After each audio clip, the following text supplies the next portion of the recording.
Halo, bertemu kembali dengan channel jual beli saham. Pada kesempatan ini saya akan melanjutkan memberikan data perhitungan harga wajar saham bagian yang kedua, karena kemarin setelah saya berikan 17 harga wajar saham-saham pilihan jual beli saham, banyak sekali permintaan untuk menghitung berapa harga wajar saham-saham yang diminta. Nanti juga saya berikan template-nya yang sederhana dan saya akan tunjukkan juga supaya teman-teman bisa melakukan sendiri ya.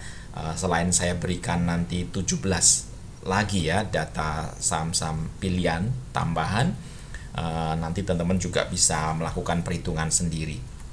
Nah, perhitungannya menggunakan ini recap aja, perhitungannya menggunakan data PER dan PBV ya. Datanya biasanya kita ambil 10 tahun kalau ada, dan kalau misalkan tidak ada ya data kurang dari 10 tahun yang ada, misalnya 5 tahun, 6 tahun dan seterusnya. Konsep dasar perhitungannya sederhana. Kalau PER itu kan price dibagi dengan EPS-nya ya, berarti price-nya itu adalah PER dikalikan dengan EPS-nya. Nah, PER-nya ini yang kita ambil rata-ratanya nanti ya, kita ambil rata-ratanya, sementara EPS-nya kita menggunakan data EPS yang terakhir alias yang TTM, trailing 12 months, dan juga nanti ada juga data proyeksinya berdasarkan CAGR-nya dari EPS. Kita gunakan dua data ini, kita ambil rata-ratanya nanti.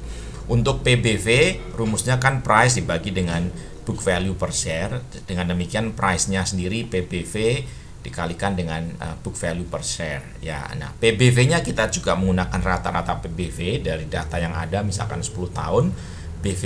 BVPS-nya kita gunakan yang terakhir ya, kita gunakan yang terakhir datanya. Nah, itu konsep datanya sederhana seperti itu. Lalu kemarin kita juga tunjukkan, nah kenapa kita hitung rata-rata, lalu -1 standar deviasi, -2, dan rata-rata ini kita ambil untuk menentukan harga rata-rata atau harga wajar ya, menurut perhitungan dengan metode ini atau konsep metode ini ya. Sementara kalau harganya antara rata-rata dan -1 kita anggap murah, kalau antara -1 standar deviasi sampai -2 kita anggap murah sekali. Demikian sebaliknya, antara rata-rata PER atau PBV sampai dengan +1 standar deviasi itu kita anggap udah mahal, dan kalau lebih dari antara 1 standar deviasi dan 2 standar deviasi kita anggap itu mahal sekali. Karena kita pakai ini karena ini sudah mencakup 95% kemungkinan harga itu jatuh di sini. Teman-teman kalau mau kembangkan juga untuk lebih akurat, misalnya pakai yang 99,7% ya, artinya dihitung lagi sampai -3 standar deviasi sampai +3 standar deviasi, boleh saja, silahkan. Untuk datanya lebih, tentu range-nya nanti akan lebih besar ya, tapi ini saja sudah cukup, range-nya cukup besar ya, sebagai referensi. Oke. Seperti biasa di disclaimer-nya, ini bukan suatu rekomendasi atau ini hanya acuan ya, teman-teman silahkan pelajari dan teliti. Ini mungkin tidak selalu cocok untuk semua saham, itu juga disclaimer yang kedua, dan ini perlu direview secara berkala. Oke, nah ini hasil yang saya berikan 17 saham berikutnya. Yang sebelumnya, kalau belum lihat 17 saham yang pertama itu ada di video sebelumnya, silahkan dilihat di video sebelumnya. Dan ini di video yang berikutnya memang saya pilihkan dari beberapa sektor ya, mulai dari keuangan, ini ada 3 ditambahkan, lalu ada barang konsumsi juga ada 2 barang konsumsi di sini, lalu industri dasar dan kimia juga ada ya tambahan, lalu ada dari properti dan real estate juga ada. Ini 3 ini Weton, WG, Wika. Lalu dari Astra International ini aneka industri ada, saya tambahkan. Kemarin juga ada baru 1 ya. Lalu juga ada dari pertambangan, PTBA dan ITMG, karena kemarin kita baru hitung yang Adaro ya. Adaro udah di video sebelumnya. Lalu yang terakhir tentu yang perdagangan dan jasa, investasi dan jasa ya, jasa investasi. Ini ada juga di sana ya. Memang saya pilihkan dari berbagai industri, tentu melalui beberapa kriteria pemilihan dari jual beli saham. Ini hasilnya. Kalau kita lihat misalnya di sini BJTM punya margin of safety-nya 35% ya. Ini harga rata-ratanya di sekitar 735. Sekarang harganya misalkan 545 ya, berarti dia masih ada margin of safety sekitar 35%. Nah, beberapa saham itu kalau 0 di sini artinya dia harganya sudah di atas harga rata-rata. Jadi tidak ada margin of safety. Ini ada beberapa saham yang 0 ya. Ini artinya menurut perhitungan ini harga dia sudah di atas harga rata-ratanya ya. Seperti ini misalnya BBTN dia 1320, harga rata-rata valuasi menurut valuasinya itu atau perhitungan tadi 1185, berarti harganya di sini ya. Jadi harganya sudah di atasnya harga rata-rata, makanya tidak ada margin of safety.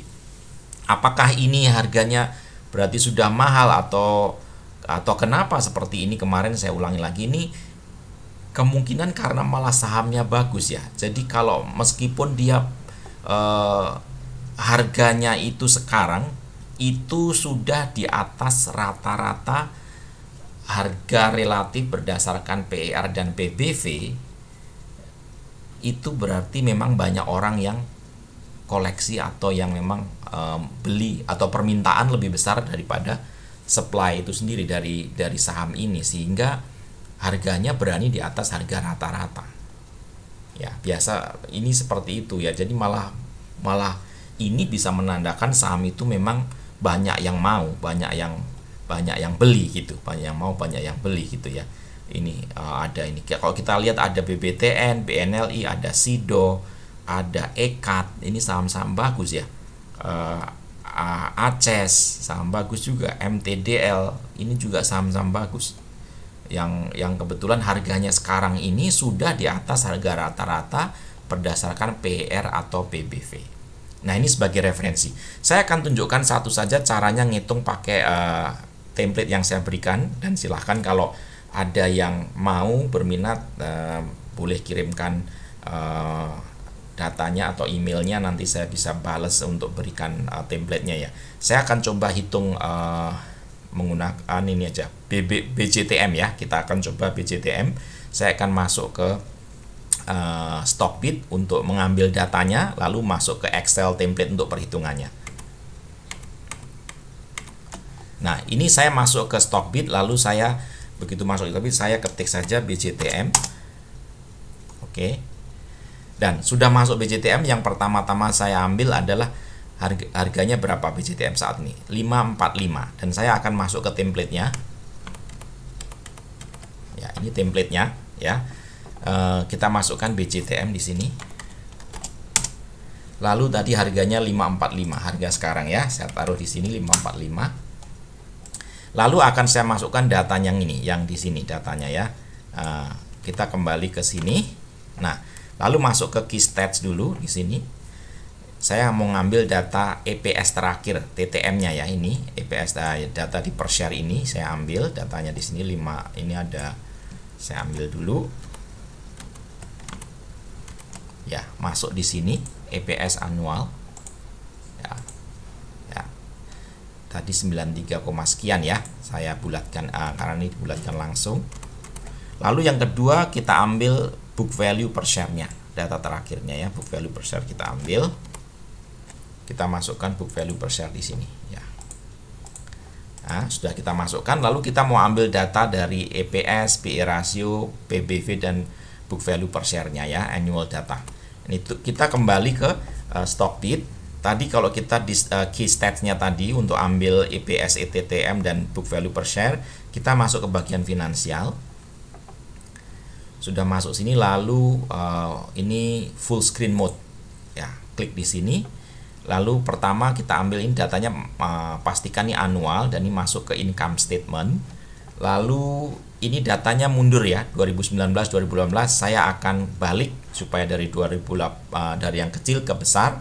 Makanya saya klik di sini. Nah, sudah dari datanya dari tahun 2011. Kalau gitu saya ambil data dari 2011, saya ambil pertama EPS-nya dulu. Ini saya ambil datanya 2019 sampai 2019. Oke. Nah, ini kan saya kolomnya dari 2008, tapi datanya cuma ada 2011. Saya ambil dari 2011 aja. Nah, datanya udah masuk. Setelah EPS baru yang kedua PE rasio. Nah, PE rasionya saya juga ambil. Ya, oke. PE rasionya saya ambil. Nah, ini karena 0 saya hapus saja ya, karena berarti dia tidak ada data PE rasionya di tahun 2011. Lalu yang kedua masuk ke balance sheet-nya. Balance sheet, setelah masuk, ingat ini datanya mundur lagi. Saya klik di sini untuk dia supaya dari kecil ke besar. Nah, lalu ke bawah masuk ke rasio, kita ambil yang kedua ini, ada PBV. Ternyata PBV 2011 nggak ada ya, kita ambil dari 2012 PBV-nya. Ya, kita ambil. Ya, dari 2012 kita masukkan. Yang kedua kita ngambil book value per share ya. Ini dari 2011 kita ambil. Oke. Kita ambil. Ya, kasih sini. Nah, sudah ini harusnya ngitung secara otomatis, tapi ini belum karena ini apa datanya masih belum angka, ada teks. Kalau lihat di sini ada space-nya ya. Saya mau hapus space-nya itu. Nah, saya highlight, saya copy, lalu saya ini highlight semuanya, saya hapus space-nya dengan cara ini. Nah, space-nya ya, lalu saya hapus. Nah, ini sudah angka, jadi angka semua. Ini bisa juga hapus satu-satu ya, tapi lama. Tapi saya tadi pakai replace aja. Kalau ada space, saya replace dengan nggak ada space gitu ya, jadi keluar. Terus ini kok ini belum ada apa namanya? Belum ada, ini masih salah, error. Kita lihat rumusnya di sini. Nah, ini karena dia secara otomatis rumusnya ngambil data 10 tahun. Karena nggak ada data 10 tahun, ini saya geser ke data 9 tahun.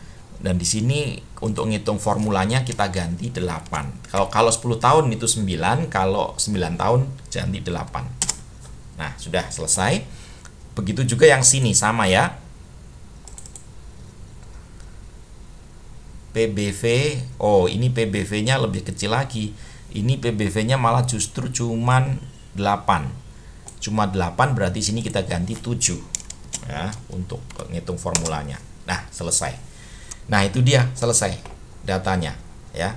Jadi ini perhitungannya, lalu kita perhitungannya untuk BJTM. Nah, begitu selesai.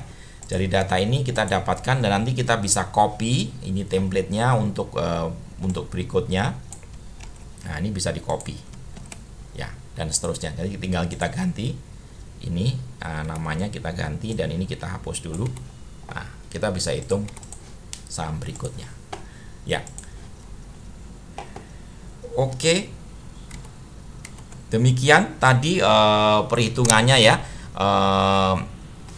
Silahkan untuk dilakukan sendiri kalau untuk melakukan perhitungannya, dan kalau nggak sempat bisa dibandingkan dengan hasilnya yang ada di sini. Dan sekali lagi ini bukan rekomendasi, sebagai referensi. Terima kasih sudah nonton sampai di sini. Dan kalau ada pertanyaan, ada masukan, atau menginginkan template-nya, silahkan kirimkan emailnya di bawah. Dan terima kasih sudah sampai di sini menonton, dan semoga bermanfaat buat teman-teman. Dan bertemu kembali di video selanjutnya.